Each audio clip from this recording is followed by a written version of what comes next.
इतना ज़्यादा ठंडा है यहाँ पे अभी। बर्फ का पानी ही जम गया इतना ज़्यादा। कैसा हाल हो गया भाई, ठंड से सारे कपड़े जम गए हैं। फाइनली हम एक्सपेरिमेंट करने वाले हैं। It's -41 degree, let's try. जम चुका है, ये बहुत बुरा हाल हो गया। कहते हैं सैंटा क्लॉज के रिलेटिव भी हैं। बनाना से फील हो गया। आज इस वीडियो में हम जानने वाले हैं दुनिया की सबसे ठंडी जगह जहां टेम्परेचर -72 डिग्री तक रिकॉर्ड हो चुका है। और हम ये जानने वाले हैं कि आखिर यहाँ कोई रहना क्यों चाहता है, और जो लोग यहाँ रह रहे हैं वो क्या कभी खुद यहाँ से जाने की नहीं सोचते। पर सबसे पहला सवाल, यहाँ पहुँचते कैसे हैं? ये जगह रशिया के साखा रिपब्लिक में सिचुएटेड है, याकूत्स्क में। यहाँ पहुँचने के लिए हमने मॉस्को से याकूत्स्क की 7 घंटे की फ्लाइट की थी एरोफ्लोट से। तो दोस्तों हमारा अभी चेक इन हो गया है, 2 bag, and we are going to Yakutsk. Excited for Yakutsk. 7 घंटे की फ्लाइट लेंगे। चलो दोस्तों तो अब हम एरोफ्लोट की फ्लाइट में बैठ चुके हैं। बढ़िया लग रही है, मुझे लग रहा है एक्सपेक्टेशन से काफ़ी अच्छी है। क्या लगता है अनंत? लेग स्पेस मस्त है यार, पूरे के पूरे पैर मेरे ऐसे अंदर चले गए। बेस्ट चीज़ है इस फ्लाइट पे भी कि आपको 7 आवर्स में ना ये लोग प्रॉपर ब्लैंकेट भी दे देते हैं। तो अगर आप इनकेस नहीं लेके चल रहे हो कुछ बड़ा तो ये आपको दे देंगे। दूसरा सवाल था कि हम यहाँ एक्सप्लोर कैसे करेंगे। तो हमने यहाँ एक लोकल गाइड हायर कर लिया था जिनका नाम था यूजीन भैया, जो हमें याकूत्स्क के एयरपोर्ट पे ही मिल गए। हमें पिक करना है। Hello, hi Eugene, how are you? नमस्ते। Are you ready to go out in -37 degree? तो दोस्तों ये सोवियत यूनियन के टाइम का एयरप्लेन है, यहाँ पे रखा हुआ है। क्या भयंकर ठंड है भाई, 38 डिग्री। मैंने कभी नहीं सोचा था कि अभी ऐसा कोई टेम्परेचर फील करने वाले। हाथ ना फील नहीं हो रहे हैं अभी जब निकाले हैं फ़ोन के लिए। अभी हम एयरपोर्ट से जस्ट निकले हैं। तो ये सोवियत यूनियन वाले प्लेन्स हैं जो अभी रखे हुए हैं यहाँ पर। एंड बहुत ही सुंदर नज़ारा हो रखा है, पूरा वाइट भाई, पूरा। अब खांसी इतनी आ रही है ना, लंग्स पे एकदम सीधी चीरती हुई।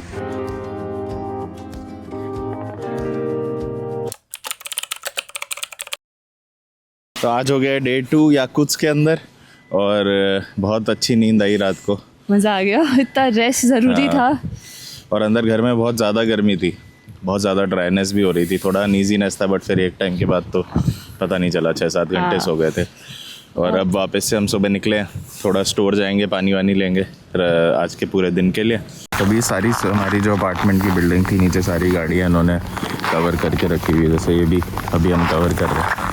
पूरा ये इतना थिक इंसुलेटेड शीट है, कार का कवर है। और आई थिंक इन्होंने कुछ ऑटो सिस्टम भी लगा रखा है गाड़ी में, क्योंकि ये यहाँ पे थे नहीं, ये अभी आए हैं। और गाड़ी आई थिंक कम से कम 20-25 मिनट से स्टार्ट हो गई थी अपने आप ही। भाई लोग -50 में भी बच्चे सारे ऐसे ही खेल रहे हैं, इनको मस्ती सूझ रही है। इस गाड़ी के अंदर कोई नहीं है, पर ये गाड़ी को ऑन रखा है ताकि इसका इंजन बंद ना हो जाए और ठंड में जैम ना हो जाए। दोस्तों अगर आप मेरे पीछे देख पा रहे हो, ये यहाँ की लोकल रशियन पुरानी हाउस होते थे जो वुडन के बनते थे। और अगर हीटर की बात की जाए तो उस टाइम पे वुडन हीटर्स होते थे। तो ये ऊपर से आपको ये जो दिख रहा है, यहाँ से गर्म हवा जाती थी। पर अब धीरे धीरे एडवांस होता गया, तो अब इनके पास भी गैस वाले हीटर आ गए। अभी भी इस पूरी इन कॉलोनीज़ में, याकूत्स्क सिटी में लोग रहते हैं यहाँ पर अभी भी। और पानी के लिए लोग अभी भी हैंड पंप यूज़ करते हैं, क्योंकि पानी का सप्लाई अभी भी इन वुडन घरों में नहीं आया है। सो ये काफ़ी इंटरेस्टिंग है कि कैसे अपार्टमेंट्स के साथ साथ पुराने घरों में भी लोग अभी भी रह रहे हैं, और अभी रीबिल्डिंग और रेनोवेशन के लिए जाने वाले हैं। से पूरा वही पाइप सिस्टम है जहाँ से हीटिंग, गर्म पानी फ्लो हो रहा है सारी बिल्डिंग्स में।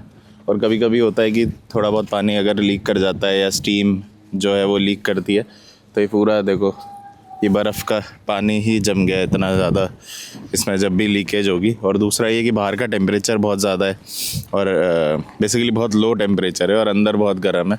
तो जो पानी हवा में है, मॉइस्चर, वो अट्रैक्ट होकर भी इस पूरे के ऊपर जम जाता है। तो क्रैश हो गया ये। So this just happened. Oh, तो भैया बता रहे हैं ये देखो क्रैश हो रही है सारी गाड़ियाँ, क्योंकि स्लिप हो रही है बेसिकली। अच्छा, ये this is all main square you से। In here live our republic president. It's like a self prime minister. Like here. ये तो भाई इस बिल्डिंग में प्राइम मिनिस्टर रहते हैं यहाँ के। तो दोस्तों हम आ गए दुनिया के सबसे कोल्डेस्ट आउटडोर मार्केट के गेट पर। यहीं से मार्केट शुरू हो रहा है जहाँ पे टेम्परेचर -70 डिग्री तक जाता है। यहाँ लोग कैसे रहते हैं ये जानते हैं, अंदर चलते हैं आपको दिखाते हैं कि लोग कैसे यहाँ पे सरवाइव कर रहे हैं। कितनी लेयर्स पहनी है? एक फर्स्ट लेयर या देन ये नीचे। It's from river. अभी हम आगे डॉग स्लेजिंग करने यहाँ पे साइबेरियन हस्कीज के साथ, और यहाँ पे इनकी वो ट्रेडिशनल ड्रेसेस जो होती है याकूत की, फर होता है पूरे ओवरकोट पे, जो कैप होती है उस पर भी। और जहाँ पे होता है ये एक रेस्टोरेंट है जो कि एक पुराना 100 ईयर ओल्ड घर है जो इन्होंने कन्वर्ट कर दिया है एक रेस्टोरेंट के अंदर। पर यहाँ पे सारी चीज़ें जितनी भी लगा रखी सब बहुत ही एंटीक लगी नहीं।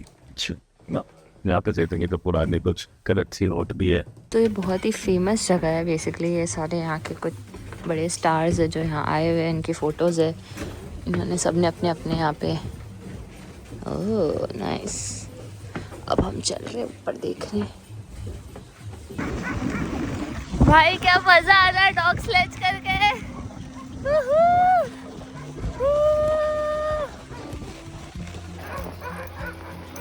आपको ये सारे आइस के बने हुए दिख रहे हैं सारे। यहाँ पे इतनी ठंड है कि आपको पता है फ्रीज़र का टेम्परेचर -4 से 5 डिग्री तक होता है। अगर बहुत बड़े फ्रीज़र की बात की जाए तो 10 से 15 या मैक्सिमम 20। अभी हम हैं -40 डिग्री में। तो ये जो आपको आइस दिख रही है ऐसी की ऐसी ही रहने वाली है। और कितने सुंदर सुंदर कार्व्स किए यार इन्होंने। अब जैसे और विलेज में जाओगे ना, वो लोग तो इसको एज अ घर के बाहर एज अ स्टैचू रखते हैं और सुंदर सुंदर कार्विंग्स करते हैं। तो दोस्तों देखो ये कपड़ा है जो अभी ड्राई है बिल्कुल। हम देखते हैं कि जैसे ये गीला होता है तो किसका क्या हाल होता है।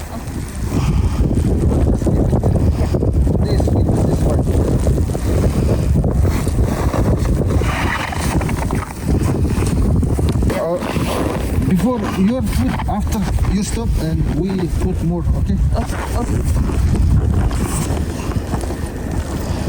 We are making this gila.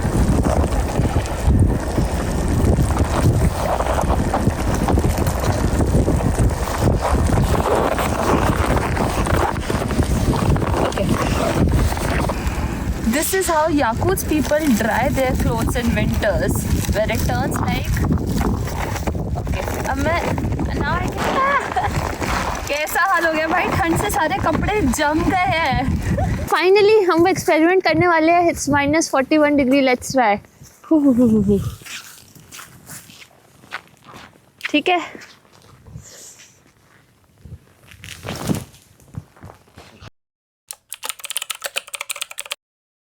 तो दोस्तों भैया आ गए हैं एंड यूजीन भैया के साथ आज हम जाने वाले हैं। अभी सबसे पहले अपने पॉइंट पे जा रहे हैं वूली मैमथ म्यूजियम, जो कि वर्ल्ड में this is the only museum, right?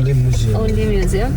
तो बड़ा एक्साइटिंग होगा। हमने कभी देखी नहीं है वो स्पीशी। वहाँ चल के देखते हैं उसके बारे में और जानते हैं म्यूजियम में। Students from all Africa, Zimbabwe, Uganda, and so also we have Muslims, Egypt, foreign students, and also I saw from India also. Oh, in this university. University students. Yeah. All 100% students learning in medicine. It's Okay. institute. It's This one? This one. It's white. तो दोस्तों अभी हम जा रहे हैं। क्या slip होते हैं भाई। तो दोस्तों अभी हम आपको दिखाते हैं कि कैसे याकूत्स में 3 दरवाजे होते हैं। ये पहला दरवाज़ा है जो नॉर्मल से थोड़ा सा दूर टेम्परेचर पे लाता है।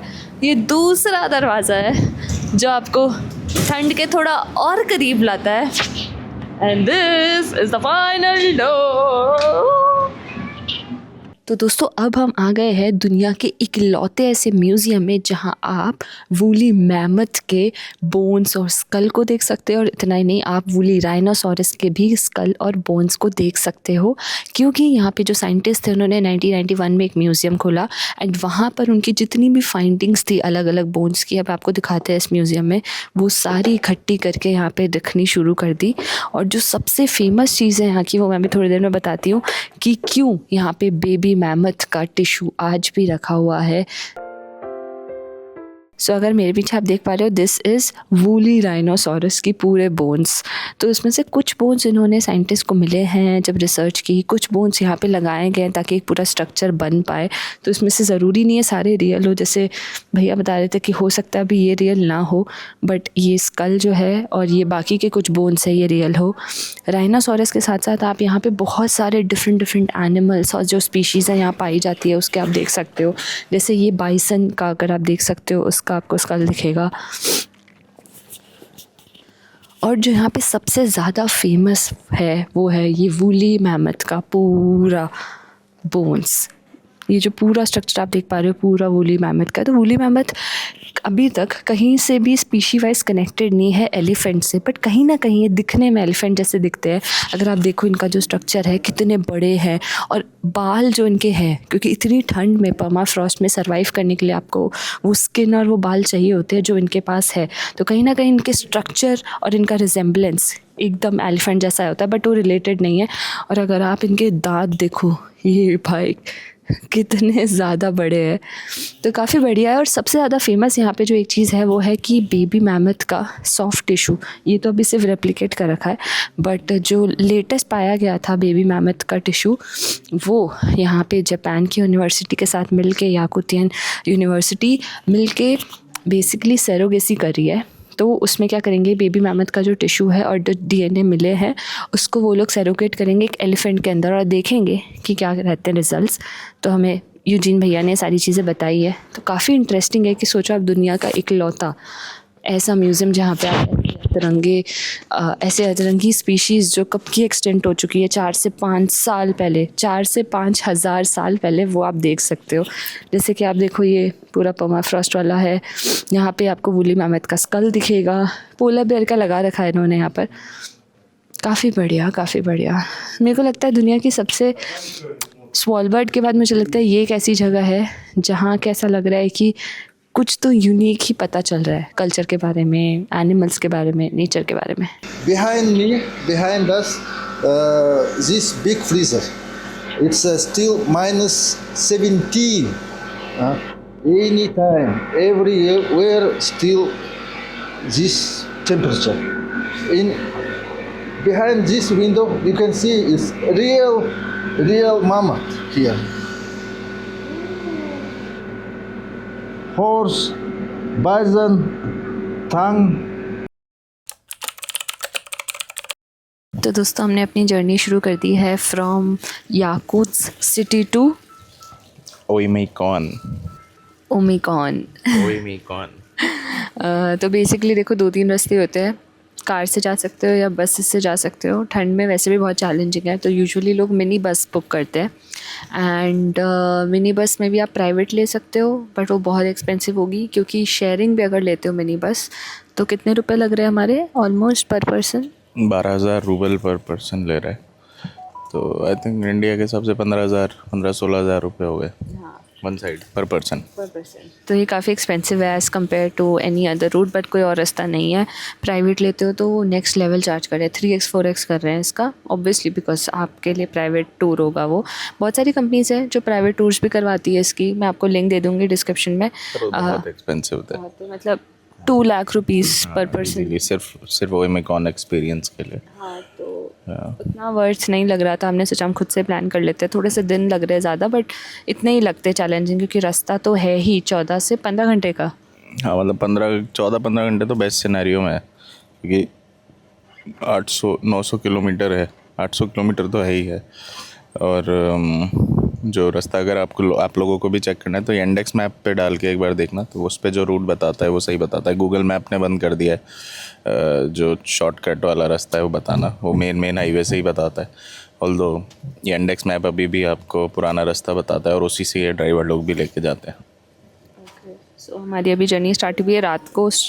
डिपेंड करता है, बहुत सारी मिनी बसेस दिन में चलती है, रात में चलती है। हमारी तो ऐसा लग रहा है कि सामान वाली बस ज़्यादा है इसमें। आई थिंक वही होता होगा यहाँ पे, ये लोग मतलब पैसेंजर कम और सामान ज़्यादा लेके जाते होंगे, क्योंकि उस गाँव की वैसे भी कनेक्टिविटी कुछ खास है नहीं, बहुत छोटा गाँव है। तो वही रीज़न है कि ये लोग इस हिसाब से मतलब दिखाएंगे वीडियो में कि छत कितनी भरी है, बट खूब छत पे सामान डब्बे ही डब्बे रखे हैं, पीछे भी डब्बे ही डब्बे रखे हुए खूब सारे। भाई और स्नोफॉल हो रही है अभी पूरा टाइम। तो देखो दोस्तों, जैसे ये हमारी वैन है, अभी भैया बाहर गए हुए हैं एंड ये आगे वाली सीट है एंड ये पूरा यहाँ पे सामान ही सामान रखा हुआ है। तो कुछ इस तरह से हम दोनों अभी 14-15 घंटे ऐसे लग रहा है दिल्ली से मनाली जा रहे हैं ठंड में बिल्कुल। Let's start. हमारे यार आगे वाली जो आंटी बहुत ही क्यूट है, वो बहुत ही खुश हो गई। हिंदुस्तान हिंदुस्तान हिंदुस्तान, ओमिकॉन ओमिकॉन, नमस्ते। बहुत ही क्यूट है, दिखाते अगर वो कंफर्टेबल हुई तो। वैसे यूजीन भैया ने बोला था कि लोकल्स को बिना परमिशन के मत शूट करना, खुद तक रखना ना। सो बढ़िया बनाया हुआ है यार, छोटा सा वेंडिंग मशीन है, सामान ले सकते हो अपना। ये एटीएम है आई होप। बाकी ये सब कैसरोल वगैरह लग रहा है, स्मेल आ रही है बहुत तेज़। यहाँ पे पे वे कर सकते हो। मुझे यही स्ट्रेस था कि वॉशरूम मिलेगा कि नहीं इस जर्नी में, एंड बीइंग अ गर्ल वैसे ही बहुत चैलेंजेस होते हैं, बट फॉर्चुनेटली यहाँ पे डिसेंट है, साफ़ सुथरा लग रहा है। सो ऐसे कुछ स्टॉप्स पे रुकेंगे, देखते हैं। पहला स्टॉप लिया उन्होंने 2.5 घंटे बाद। 2 घंटे तक तो हम सिटी में ही घूम रहे थे भाई, इतना लंबा लंबा लंबा, इतने सारे पिकअप और गाड़ी के ऊपर इतना सारा सामान है। तो इसी के साथ इस वीडियो को एंड करने का टाइम आ गया है। अगले वीडियो में हम जाने वाले हैं दुनिया के सबसे ठंडे गांव में। सो स्टे ट्यून्ड और मिलते हैं नेक्स्ट एपिसोड में।